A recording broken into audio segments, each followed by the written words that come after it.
Olá, pessoal. Vamos para a nossa revisão da lição. A lição de número 2, nesse novo trimestre, em que a gente estuda, a partir de uma perspectiva diferente, a vida de Jesus, nesse particular, a perspectiva de João Marcos, que é o evangelista objeto de nossa atenção durante esse trimestre todo. A gente já fez uma introdução, portanto, vamos diretamente ao percurso da lição dessa semana, que é a continuidade do capítulo 1 do livro de Marcos, e particularmente esse capítulo com um detalhe interessante, é um chamado a passar um dia com Jesus. Basicamente, esse texto ele tem uma divisão de duas partes, o capítulo 1, os versos 16 até 45, tem duas partes principais. A primeira delas traz o momento de um chamado especial de alguns discípulos, e depois nós somos convidados a passar um dia na vida de Jesus, um sábado na vida de Jesus, acompanhando o desenrolar de suas ações enquanto modelo de ministério, enquanto início de ministério. O que é interessante observar, em primeiro lugar, no chamado de Jesus, relatado por Marcos nesse capítulo. Cada um dos evangelhos tem uma peculiaridade diferente de demonstração do início do ministério de Jesus. Cada um deles está focado em um aspecto diferente nesse relato inicial. Marcos vai de forma direta, ele é um evangelho bastante objetivo, bastante pragmático e sintético. Ele vai direto ao chamamento dos primeiros discípulos, e ao descrever o chamamento dos primeiros discípulos, ele elege um foco, e esse foco está em 4 discípulos: Pedro, André, Tiago e João. Assim ele abre o texto. Se você olhar na lição dessa semana, a primeira das lições dessa semana traz a figura desse chamado com uma palavra em evidência, que é a palavra usada por Jesus com ênfase nesse chamado, que é segue-me, ou vem e segue-me, ou, na forma sintética, sigam-me. O que é interessante no relato que Marcos faz? Marcos não se preocupa com os detalhes da cena, ele simplesmente mostra Jesus se aproximando dos discípulos, Jesus chegando próximo aos discípulos, num primeiro momento, 2 irmãos, e num segundo momento, outros 2, então Pedro e André num primeiro momento, Tiago e João em um outro momento, mas no mesmo lugar, na mesma cena, ou seja, todos estão no mar da Galileia, todos estão pescando.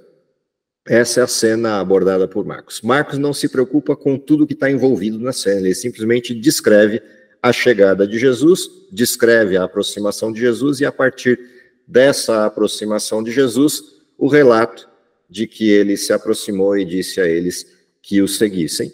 E, curiosamente, a resposta é: eles seguiram.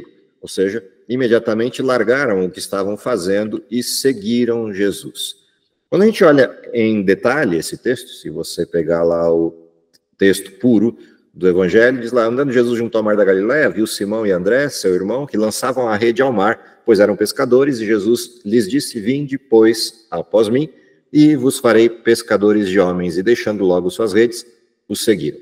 A mesma situação se dá na sequência com Tiago e João. Passando dali a pouco, mais adiante, viu Tiago, filho de Zebedeu, e João, seu irmão, que estavam no barco consertando as redes. E logo os chamou, e eles, deixando seu pai Zebedeu no barco com os jornaleiros, foram após ele. Por que é interessante observar esse relato a partir da perspectiva de Marcos? Quando a gente olha os outros relatos, principalmente o de Lucas, lá no capítulo 5, a gente percebe que essa cena foi mais longa do que só esse relato sintético de Marcos. Na cena de Lucas, a gente vê um grande milagre ocorrendo, Jesus pedindo a Pedro que lance a rede do outro lado do barco, mais ao fundo, e Pedro reluta, porque já haviam pescado a noite inteira e não conseguiram nada, mas ainda assim ele lança a rede, e o milagre acontece, aquele milagre que a gente conhece, clássico, dos grandes peixes que vieram à rede, a ponto de quase pôr a pique o barco. E é neste contexto que Jesus os convida para serem pescadores de homens. O que faz um sentido um pouco maior quando a gente olha o relato de Lucas, para entender por que tão prontamente eles responderam afirmativamente e seguiram Jesus, largando todas as coisas. Mas não é só isso que essa cena retrata, ela também tem por trás dela um outro cenário, que é o fato de que 2 desses discípulos já eram discípulos de João Batista. E, portanto, quando Jesus aparece diante deles, ele não é um ilustre desconhecido. Jesus é alguém que eles já haviam visto ou ouvido falar, em função do batismo de Jesus com João, já haviam visto ou ouvido falar e entendiam quem ele era, ainda que de forma superficial num primeiro momento.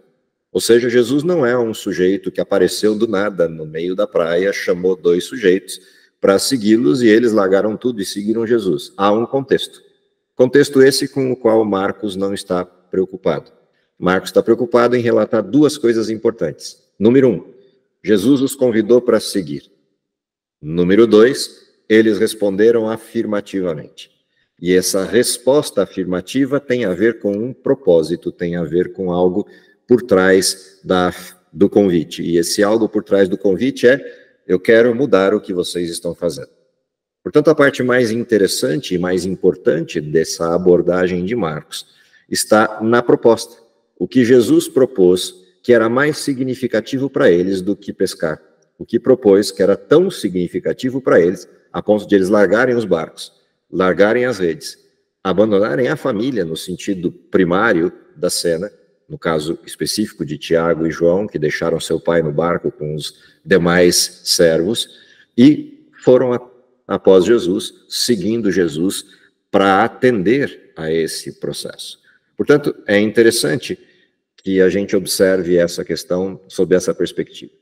Outra coisa que o relato sintético de Marcos acaba provocando na gente é entender quem é que Jesus está chamando. É início do ministério, Jesus vai começar a sua atividade de maneira grandiosa no relato de Marcos, quando ele aponta para esse dia em Cafarnaum, que a gente acompanha na vida de Jesus. E aqui aparecem algumas coisas importantes. A primeira delas é quem Jesus chamou. Jesus não chamou para iniciar o seu ministério pessoas ilustres, grandes nomes da cultura judaica, ou das sinagogas, ou dos escribas, ou dos fariseus. Jesus escolhe pessoas comuns, chama pescadores, no contexto quase iletrados. E é com esse grupo inicial de pescadores que Jesus pretende mudar o mundo, pretende modificar a realidade. Outra coisa interessante, quando a gente observa esse chamado, esse momento específico, é que eles estavam fazendo algo, eles estavam trabalhando, e Jesus muda esse contexto. Esse algo que estavam fazendo, ou seja, o seu sustento, é modificado por algo que é mais importante do que o que eles estavam fazendo. Outra questão é entender que por trás do chamado de Jesus existe algo acontecendo, que é essa proposta de que eles façam algo. Portanto, tanto o chamado é importante, me sigam, é uma referência, há uma verdade se estabelecendo aqui, há um paradigma novo surgindo entre os judeus, por isso o convite, me sigam, e na sequência, me sigam para algo. Eu quero fazer outra coisa com vocês, eu quero que vocês sejam pescadores de homens. Isso mostra muitas coisas embutidas neste processo, na forma como Jesus os convida e em tudo que está envolvido, a aceitação desse grupo. Na sequência da história, diz o relato de Marcos, eles entraram em Cafarnaum. Cafarnaum é uma cidade peculiar na vida de Jesus, porque é a cidade dele. Jesus saiu de Nazaré com a sua família, eles foram morar em Cafarnaum. Maria, os irmãos de Jesus moravam lá. E, portanto, Jesus está entrando na sua cidade, um lugar que para ele é comum e um lugar onde as pessoas o veem assim. Se a gente considerar o que estava acontecendo antes, o milagre no chamado de João, de Tiago, de Pedro e André, e agora a entrada de Jesus em Cafarnaum, algo começa a se montar nessa cena. O dia em específico, e portanto a gente não pode necessariamente entender que a sequência é no mesmo dia, por isso a cena está dividida em dois blocos. O primeiro bloco é o chamado, o segundo bloco é ele entrar em Cafarnaum com os discípulos. Obviamente, ele não entrou em Cafarnaum num sábado em que os discípulos estavam pescando. Provavelmente os discípulos estavam pescando em algum dia da semana, ou até mesmo, talvez, na sexta-feira, ou algo assim. Jesus os chamou, eles acompanharam Jesus, há um intervalo de cena, e aí eles entram em Cafarnaum no dia de sábado. E Marcos faz questão de dizer que era dia de sábado, era o dia de repouso. E quando eles entram, vão à sinagoga, e ali Jesus começa a ensinar. Algumas coisas acontecem de importantes no momento em que Jesus começa a ensinar na sinagoga em Cafarnaum. A primeira dessas coisas é que os que ouvem as palavras de Jesus se maravilham daquilo que ele diz. Se maravilham com a doutrina e se maravilham com a autoridade com a qual ele ensinava. E nesse contexto de estarem maravilhados, aparecem alguns sinais importantes nesse relato sintético. A primeira coisa é que o lugar onde Jesus está e o lugar que ele escolhe para estar naquele sábado era um lugar voltado para isso. Ou seja, seria natural que alguém que entrasse na sinagoga na qualidade de um mestre fosse ensinar, porque a sinagoga era um lugar feito para isso, era um lugar para ensinar, era um lugar para ministrar a palavra. A sinagoga não era um lugar de culto convencional, como a gente pensa nas nossas igrejas de hoje. A sinagoga era um lugar onde as pessoas entravam, e a cerimônia da sinagoga, ainda que a gente pudesse chamar de um culto na sinagoga, ela tinha basicamente 3 partes: uma oração, a leitura da palavra e a explicação da leitura. E encerrava o processo. Ou seja, a sinagoga era um lugar de ensino, era um lugar de ministrar o ensino sobre a palavra de Deus, de refletir sobre os conteúdos da palavra de Deus. Diferente do templo, que era um lugar de adoração, com altar, sacrifícios, música, etc., a sinagoga não era assim. A sinagoga era um lugar das coisas bastante simples: orar, ler e explicar a palavra de Deus. Esse é o contexto de uma sinagoga. E é ali que Jesus escolhe para esse processo inicial na narrativa de Marcos do seu ministério. Marcos não foca no Sermão da Montanha, Marcos não foca nas coisas grandiosas, ele vai direto ao ponto do lugar comum. Pessoas comuns num lugar comum e Jesus ensinando. Enquanto Jesus ensinava, surge entre aqueles que estavam na sinagoga um endemoniado. E no contexto desse endemoniado aparece uma cena curiosa. Aquele que possuía esse jovem ou esse homem ali começa a gritar em meio à sinagoga. E, ao gritar, expõe alguma coisa que não poderia ser exposta naquele momento, no plano de Jesus de implantação do seu ministério. Aquele demônio começa a gritar: "Ah, que temos contigo, Jesus Nazareno, vieste destruir-nos, bem sei que és o Santo de Deus." E o interessante nesse momento é a resposta de Jesus. Seria comum a gente imaginar Jesus expulsar demônios, mas há uma frase de Jesus que é peculiar nesse texto. Jesus vira para esse demônio que gritava e apontava que ele, Jesus, era o Santo de Deus. Ele vira para esse demônio e diz para ele calar a boca. Em outras palavras, no contexto de linguagem de hoje, é isso que Jesus disse para ele: cala-te. E depois o expulsou. Por que Jesus manda aquele demônio ficar quieto? Algo que não é comum. Tanto que a cena seguinte é que ele coloca convulsionando esse garoto até que o deixa gritando, berrando e é expulso da cena. Por que Jesus mandou aquele demônio calar a boca? Jesus estava fazendo o possível, a despeito das dificuldades do próprio processo, mas fazendo o possível para que, apesar da sua pregação e dos milagres, de toda a maravilha envolvida nas cenas e de toda a maravilha das pessoas para com a doutrina de Jesus, Jesus estava se mantendo, até certo ponto, em sigilo em relação a quem ele era. Não sigilo em relação ao que ele fazia, mas a quem ele era.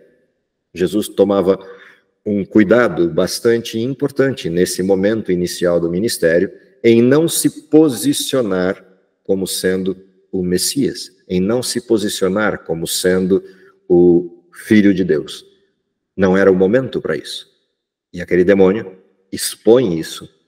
A exposição disso, pura e simplesmente, já seria suficiente para suscitar uma série de problemas com membros da sinagoga, com fariseus, com escribas, com sacerdotes.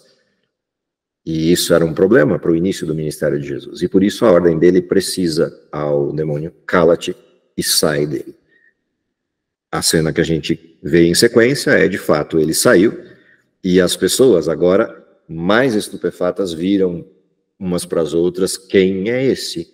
Que doutrina nova é essa, com tamanha forma e poder? que até os espíritos imundos lhe obedecem.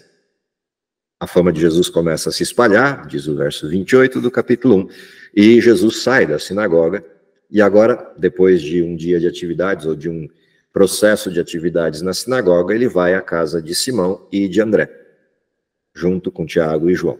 Quando chegam lá, a sogra de Simão está deitada e com febre, está doente. E Jesus entra e cura a sogra de Pedro. O que é interessante observar nessa cena é que, diferente das cenas anteriores, que estavam em público, com um grande público, seja a cena lá do mar da Galileia, quando ele chama os discípulos e faz aquele grande milagre da pesca, ou a cena da expulsão do demônio desse jovem ali dentro da sinagoga. No momento da cura da sogra de Pedro, Jesus está sozinho com mais os amigos e a esposa de Pedro. Ou seja, tanto faz se Jesus estava em grande público ou sozinho, o fazer o milagre não tinha a ver com exposição. O fazer o milagre tinha a ver com a necessidade do outro, com a necessidade de atender as pessoas, com a necessidade de que as pessoas tivessem, de alguma forma, acesso à graça, acesso a Deus. E isso é interessante, nessa cena silente, nessa cena caprichosamente silente na casa de Pedro. Mas outra coisa curiosa acontece na sequência, que assim que ele cura a sogra de Pedro, também de forma sintética, Marcos diretamente já diz o que acontece. Ele vira e fala: a sogra de Pedro agora de pé, sem a febre, a doença a deixou, ela servia os que estavam na casa. Isso mostra uma coisa interessante. A primeira, a respeito de Jesus. A segunda, a respeito da sogra de Pedro. A respeito de Jesus, de que Jesus não buscava glória humana ou qualquer tipo de exposição. Ele buscava atender as pessoas. A respeito da sogra de Pedro, o perfil. Imediatamente após ser curada, ela já começa a servir a todos, o que é uma demonstração clara da índole da sogra de Pedro. O que é interessante no contexto do início do Evangelho de Marcos. Marcos faz questão de deixar isso claro. Ela foi curada e imediatamente colocou a sua saúde, agora recobrada, a serviço dos outros, como resposta àquilo que Jesus fez por ela. Posto isso, a cena continua dizendo que, a partir daquele momento, começaram a chegar pessoas, uma após outra, à porta da casa de Pedro, e Jesus as atende, curando a todas essas pessoas que foram procurar, porque a fama de Jesus correu depois da expulsão do demônio daquele garoto no templo, na sinagoga. O resultado disso é que Jesus passa um bom tempo atendendo pessoas a partir desse momento. Quando ele termina de curar todas as pessoas e chegada a noite, ele vai descansar, mas o texto de Marcos continua o relato pontuando que na manhã seguinte, na madrugada seguinte, o que Jesus faz? Jesus levanta-se antes de todo mundo e sai para orar. E é interessante se pensarmos que ao pôr do sol as pessoas começaram a chegar à porta da casa de Pedro, o que significa que noite adentro Jesus as atendeu, foi dormir muito provavelmente tarde, mas de madrugadinha, antes de todo mundo, ainda escuro, ele sai e vai para um lugar deserto e ali orava. O que isso nos mostra a respeito de Jesus é que a fonte do poder de Jesus e a fonte do seu ministério fica evidente neste relato. O que fazia com que Jesus suportasse a pressão, suportasse todo o contexto do que estava acontecendo ali, era exatamente o fato de que ele tirava tempo para orar. E esse tirar tempo para orar, em caso de Jesus, também é interessante observar ao longo de todo o Evangelho. Há momentos em que Jesus se levanta de madrugada para orar, há momentos em que ele sai de noite para orar, como a gente vê em outros relatos, ele passando a noite inteira em oração. O fato é que aquilo que mantinha o ministério de Jesus, o que dava poder a ele para a execução do ministério, e principalmente para reconhecer qual fosse a vontade de Deus, era o fato de que ele orava, tomava tempo para orar, tomava tempo para comungar com Deus, tomava tempo para entender a vontade de Deus. Diz o relato que Simão e os que estavam com ele saíram para procurar Jesus no meio da madrugada e encontraram Jesus orando. E aí disseram para ele: as pessoas estão batendo lá na porta e estão te procurando. Então ele disse, vamos às outras aldeias vizinhas, porque é importante que eu pregue ali também, e saem de cena. E começam a visitar cidade após cidade ao redor de Cafarnaum. E nessas vilas e aldeias vão pregando e curando. Cristo vai pregando e curando as pessoas. Num desses contextos em que Jesus está ali, acontece que chega perto dele um leproso. E esse leproso que se aproxima de Jesus clama para que Jesus possa curá-lo, com uma frase peculiar apresentada por Marcos, não só por Marcos, mas por outros evangelistas, mas essa frase peculiar chama a atenção. Ele vira para Jesus e diz, se queres, podes me fazer limpo. E Jesus se move em compaixão, estende sua mão e toca no leproso. E diz, quero ser limpo. Tanto no relato de Lucas, quanto no relato de Mateus, no relato de Marcos, quanto no relato de Mateus, ou a forma do desenho, deixa claro uma coisa importante nessa cura. A primeira delas é a maneira como o leproso chega. O leproso manifesta tamanha fé a ponto de chegar para Jesus e colocar a opção, se o senhor quiser, eu sei que o senhor pode me fazer limpo, mas depende do que o senhor queira fazer. Jesus percebe a condição e se compadece dele. Jesus quer que o sofrimento dele vá embora. Essa palavra compaixão é uma palavra bastante importante na cena. Há vários momentos em que essa palavra aparece nos evangelhos, exatamente com essa expressão, movido de íntima compaixão, de profunda compaixão, de grande compaixão. Essa palavra compaixão, que é uma junção de duas palavras, cuja raiz principal é passion, tem a ver com sofrimento. A palavra compaixão tem a ver com você não só compreender o sofrimento do outro, o que seria empatia, mas você ter um desejo profundo de que o sofrimento do outro acabe. E você agir na direção de que esse sofrimento acabe, inclusive com a possibilidade de você ocupar o lugar do outro no sofrimento. Ou seja, a morte de Jesus é um exemplo de compaixão. Nesse caso, em específico, aqui no texto de Marcos, a gente tem Jesus se movendo de grande compaixão em direção a esse leproso e diz, eu quero, fica limpo. E a prova dessa compaixão é que Jesus estende a mão e toca no leproso. É importante a gente lembrar que um leproso não poderia ter chegado diante de Jesus dessa forma, se ajoelhado à frente dele. Um leproso teria que estar vindo gritando de longe, imundo, imundo, imundo. E quando chegasse perto, as pessoas pudessem se deslocar para não serem contaminadas. Mas diferente do que mandava a regra, esse leproso chega perto de Jesus, se ajoelha diante dele e faz essa proposta. E Jesus toca nele, o que significa que daquele momento em diante, Jesus é imundo. E isso comprometeria toda a sequência da cena das atividades de Jesus. Ainda assim, Jesus faz isso. E ao tocar no leproso e curar o leproso, Jesus agora se dirige a ele com uma questão inusitada, com um pedido, no mínimo, esquisito. Ele vira para esse sujeito e diz, olha, não conte para ninguém. Vai e te mostra ao sacerdote, oferece a oferta de purificação, como é mandado dentro do desenho bíblico, do desenho da lei, e que isso seja para testemunho da sua cura. Há duas coisas importantes na preocupação de Jesus aqui. A primeira delas é com o leproso.